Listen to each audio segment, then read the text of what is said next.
Now for James Brown, who at 56 is still keeping up with trends. His latest record is with the king of hip-hop, Africa Bambaataa. But before our interview with him, here's a reminder of his golden period. All aboard the night train. Are you ready for the night train? Night!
Night Train, which was first released in 1962, one of more than 100 hits which have established Brown for many people as black music's all-time greatest performer.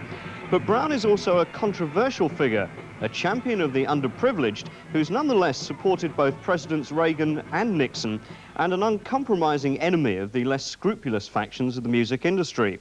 Widely imitated, not least by white entertainers like Mick Jagger, Brown had the first million-selling R&B album, Live at the Apollo, which he recorded at the famous Black Theatre in Harlem. So I began by asking him what his act had been like in those days. Just different, out of different things. Like Stuff what? I'm doing, out of dancing, singing. Yeah. I did the sit-down act, the stool act, where I sing, I want to be around, if nobody, somebody loves you, that's life. And then I did basic acts, and I did produce the band, I did jazz, and I did comedy. I did acts in education. I did props. I made my own props. I designed the stage every time. I had the people wearing long dresses and tucks and tails, ushers. When it was very cold and people were lined up around the Apollo Theater, I stopped the show and bought coffee, served them coffee, and showed them and gave them and let them express my appreciation for them standing out waiting on the show. I let the audience know that I cared about them. Your early shows were noted for outrageous sexual behavior, I mean, sexual overtones. Well, Dick Clark, I had the word sex wrote across my clothes, and Dick Clark put some tape over it because he wasn't allowed to use it. He said, "No, James, you can't do it." But I never sold sex in my life. But people saw sex in your act. But I guess girls seen it. Girls saw it, you know. The young ladies see the sex. I see sex in young ladies' act. I don't see it in fellas' act. I don't look at a man's sex. But I see it in a woman's act. What do you think of Boy George? I think Boy George has something to say.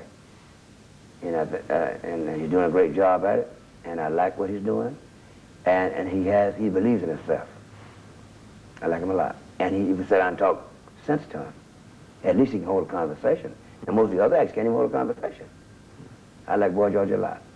What do you think, though, I think your country is very proud, very fortunate to have Boy George. Because he let you know what the small person is thinking on the street, other than what the person is thinking in Parliament. Not that the people that run the Parliament are wrong, because somebody has to run the government. But at least know what the people want. And Boy George tells you what they want. I just wondered what you thought about his androgynous style. That's not my business. But it's part of his act. It's not my business, what he does. He didn't tell me what to wear or how to dress. It's not my business about what Boy George is doing. I think whatever Boy George needs is what he should use. That's not my business. And yours either. You know, you should just write about it and let the people judge. If they like Boy George, then what's wrong with Boy George? Have you ever been aware of being ripped off by the white music business? I was never paid. They must owe me $500 billion. They never paid me. But I believe that the record company now is going to get it together and pay me. You see, I was making hit records so fast and million sellers so fast, they never got a chance to pay me. I think now everybody's ready to pay me. And I'd like to be paid. but I'm not angry with nobody. But when they get time to count, then I like for them to pay me. I mean, I didn't have Saturday Night Fever was all James Brown. Roots was all James Brown. That was my story. I went there first to Senegal. It was all James Brown. Solid Gold television show was all James Brown. Why do you think then that they didn't pay you monies that you're Because I own all the claiming? publishings. My kids own all the copyrights. See, for one song, Star Spangled Banner, okay, was written, that's a country song. Well, Papa's Bag was played more than Star Spangled Banner. And I feel good. Man's World, Sex Machine. Sex Machine, just the copyrights alone should be worth $30 million. So I'm not angry, just pay me when you get time. How much money then have you actually made in your time? I don't know, maybe $125 million. And paid out $130 million. That's the next, I mean, how much have you got I left? gave it back to the people, proudly. Because once you get one suit, okay, I got on a suit, one pair of shoes. I cannot wear all the suits I got in the closet. So I can only wear one at a time. I can only drive one car. Today we're not driving a car, we're riding in the van, we're enjoying it. I get a chance to see New York. I requested a van for the people, not a big limousine. You know, I'll ride in a limousine later with my wife and I. But today I want to ride in people's car. You know. How do you feel about other white artists who have copied not only your music, but also First, your I don't style? see, I'm like Mr. Reagan. First, I see no color. Now, Okay. what artist would you like to name? Okay, one example, a good example, I think, is Mick Jagger. Mick Jagger, I think, is a very smart man. He found an easy way to build a house. So he built it easy. He's like, look at James Brown. James Brown is not allowed to do this, so I can take it and do it first. Elvis did the same thing. The Beatles did the same thing. Can you think how many songs they recorded before they cut one they sang, they arranged themselves? My first song was my own song. My first song was Please, Please. Please, please, please. But how did you feel about that?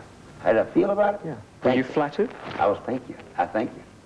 Because if Elvis had never wanted to do the things that James Brown did, I would have never got the chance to do them. I thank Tom Jones. I thank all those guys. Yeah.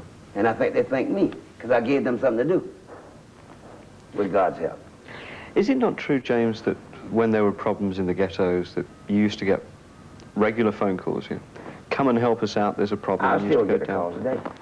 Yeah, that was the question. Does that still happen? And do you still go down? And do the Well, they kids put in the me in it. ghettos respond to you I in the go way in that they did? I'll go in the area, and if I'm not needed, I don't go. I leave it alone. I only want to make peace. I don't want to make deals. All right? I say it again. I want to make peace. You make the deals. Do the See, the kids... phone is ringing. They're trying to get in touch with me now. What do you think then of Jesse Jackson? I think Mr. Jackson is somebody I watched grow up. I think Jesse Jackson is one of the things that I fought for. The right to be what you want to be. If you want to run for president, why shouldn't he have the right to run for president? Now, as president, I didn't endorse Mr. Jackson, and I wouldn't endorse him tomorrow.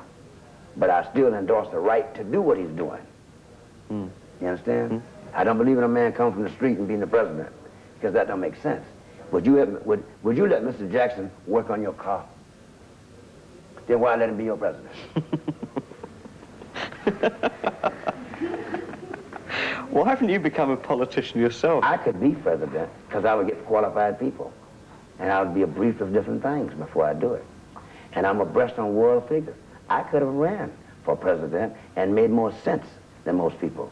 But I'm not a president. Why didn't you? You know what I am? What I... I'm what God made me. I'm someone that is out there looking out for the small people. But I believe that I will be either like Winston Churchill or somebody in the future. One day, I will be drafted for president or senator or whatever is needed for humanity. And I'll serve it. But right now, I'd just like to be a goodwill ambassador for all countries. And make sure you hear the record that James Brown has made with Africa band Barter, Unity. Absolutely brilliant. Les.